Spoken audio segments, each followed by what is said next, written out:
Welcome, Prime Minister. Welcome, Secretary General. Welcome, Minister.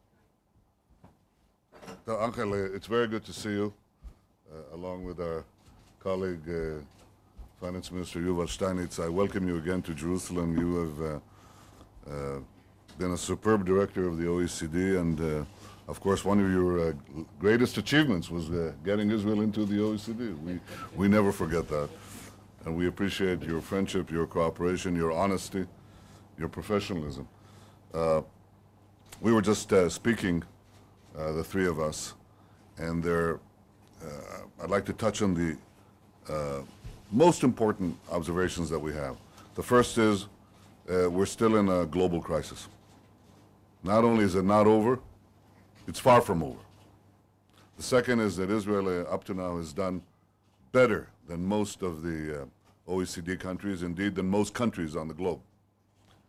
And the third is that we've done better because we maintained the right policies.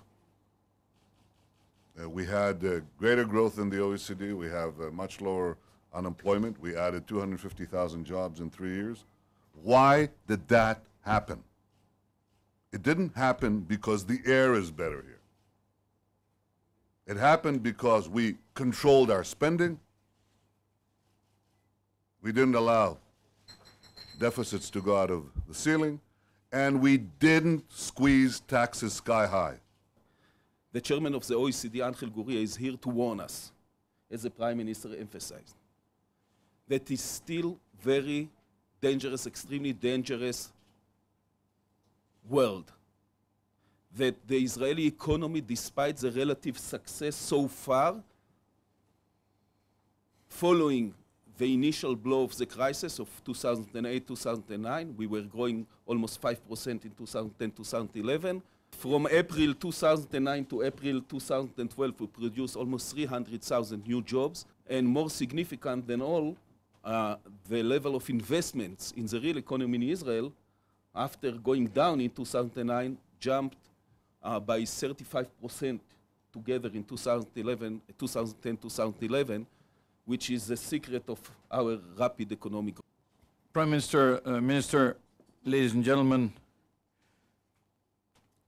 I suppose out of courtesy I should start by saying to my hosts that they have done very well, exceptionally well, in a very, very difficult world economy. The fact that you grew well, that you grew at all in a year like 2009. You know, you were positive then. You recovered very fast to about close to 5% in 2020 and 2011. You're going to be above 3% this year, closer to 4% next year. This is quite exceptional, and it's like double or triple depending on which part of the world you see in terms of speed. Now, we're also looking at relatively tame inflation numbers. The unemployment rate is coming down. You just saw what happened with the United States last week. It went up. In Europe, unfortunately, it is still going up closer to 11% in the euro area on average. And of course, if you took the youth unemployment, then you would not take 11%. You would take maybe 20%, 25%. Averages, and in some countries 30, 40, even 50%. You're talking about OECD countries, you know, the youth.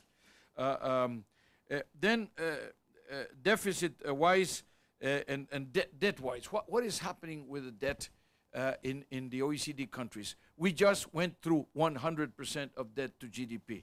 We started at about 70 in the 70s before the crisis. We've added like 30% more. And in the case of Israel, it is coming down from above 80%, and now in the last few years now to slightly above 70%, and with a plan to continue to come down. So you are really moving in the right direction under very, very difficult circumstances.